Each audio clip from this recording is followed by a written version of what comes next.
All right, this is take number 2, per usual.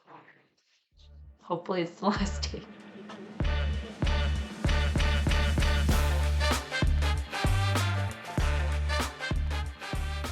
All right, welcome back everyone to Peaches 2.0. It's your girl Peaches. Should I say what's up, Peaches? The anticipation is over.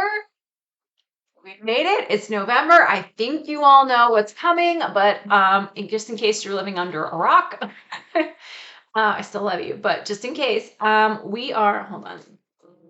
There we go. We are reviewing the second installment of the Empyrean series, which is Iron Flame, or the the sequel to Fourth Wing.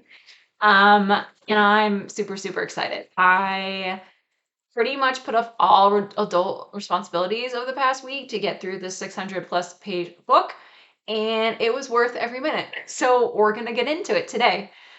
All right. If you're new here, we always use the Peaches 2.0 checklist. It just keeps my reviews, 1, keeps me from rambling, but 2, it just keeps it similar and we're using the same baseline. So following the checklist, number 1, genre. So similar to Fourth Wing, this is an adventure romantasy, so romance plus fantasy. I would say it's much heavier on adventure, or at least it felt that way as I was reading it. It's been a little bit since I read Fourth Wing, but that just kind of felt it was more heavy on adventure. So take that, do with it what you will. Number 2 on our checklist is always spice level, which side note, do you all remember when we had to hide, like we would read books with spice? Do you remember when 50 Shades of Grey series came out and everyone was like, now you go through bookstores and there's like full bookshelves and it's like, come read the spicy books. And I'm like, yes, please. I'm so happy we've turned a corner. Anyways, focusing on Iron Flame, I don't remember what I rated Fourth Wing for spice. It wasn't very high, but I would say that Iron Flame is definitely it's not heavy on spice, but it is an increase from Fourth Wing. So number 3 on the checklist, as always, is plot summary. I do this as much as I can without spoilers. I don't want anyone to feel like I am ruining their reading experience, because I would hate for that to happen. So yes, there are spoilers if you haven't read Fourth Wing, but none for Iron Flame. So, rest easy. So the tagline for Iron Flame is burn it down. What? The start of the book, we're picking up where Liam and Soleil have died in the attack, and Violet's just had this huge revelation that her older brother Brennan is actually alive. He did not die 6 years previously, and there's actually a rebellion or a revolution that's alive and well, just hiding away in the continent. So she's reeling from that. The cadets who were involved in the attack quickly have to go back to the War College, Basquiat. Can't just say, oh yeah, we were just hanging out with the revolutionaries for a little bit. Thanks for having us back. Like you no. So they go back. Xaden graduates, right? Remember, Xaden is in his 3rd year and Violet was only in her 1st. So Xaden graduates.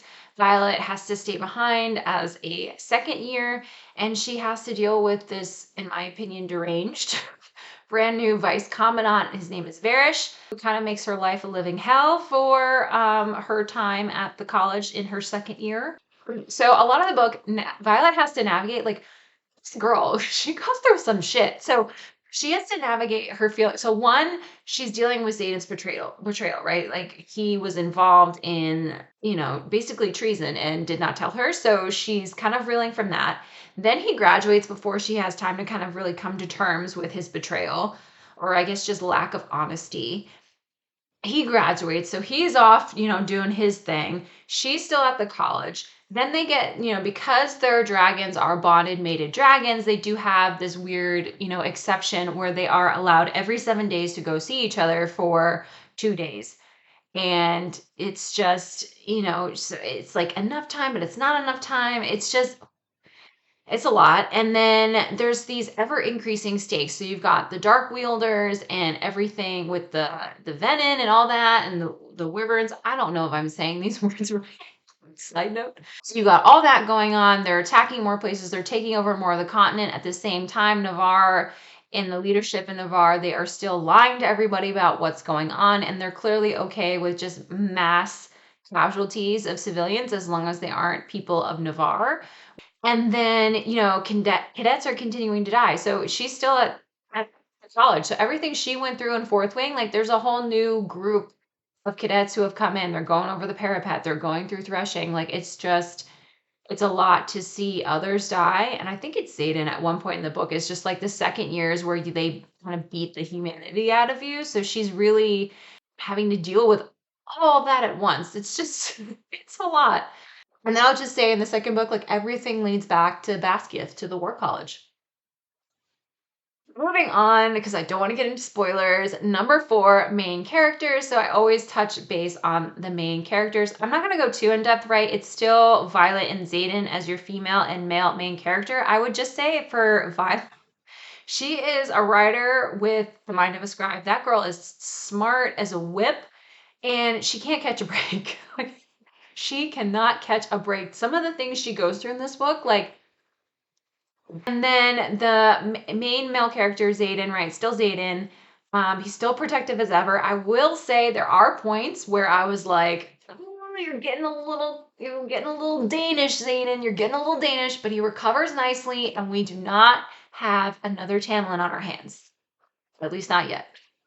Please no. Please, Rebecca. Please no. We love Zayden. Yeah, that's your main characters. Moving on to number 5 on the checklist, supporting characters.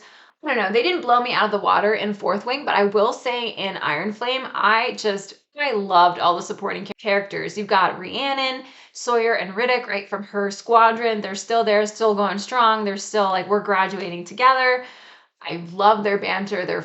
We get to meet Kat, who is Zayden's like psycho ex, and there's this whole complicated dynamic that has to do with Zayden's history that we get to learn a little bit more about, which is just like there are some moments, like there's one moment when they're on the mat, like, and then Taryn and Adarna, that's her dragons. Adarna's an adolescent now, so just some of the banter she hears in her head between Taryn and Adarna really made me laugh out loud. We've got Dane in there still, right? Which, side note, Instagram felt very passionately about whether or not he should be given a redemption arc.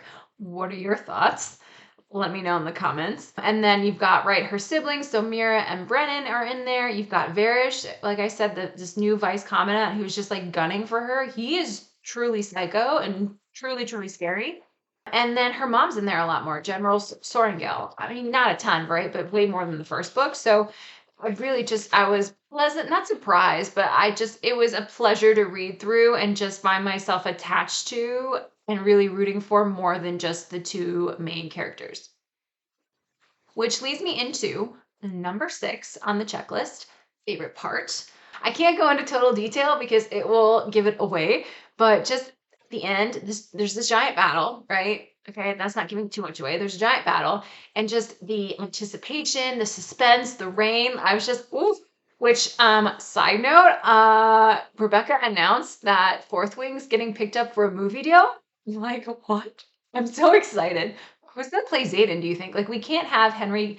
I know the joke is for A Court of Thorns and Roses that Henry Cavill will play everybody, but he can't play every romance character, right? So who are we gonna have play Zayden? But anyways, right, it felt like that end. I could just see it in my head. Her details, her writing, and I felt like I was in a movie and I was reading. It was just so awesome.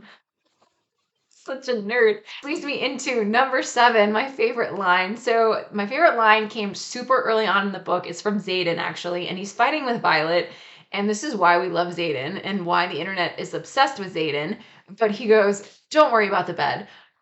We'll get back there. The anticipation is good for us. Like, the anticipation is good for us? What? Like, first of all, the audacity, the arrogance of this man to assume he will just jump in bed with him again. But second of all, what?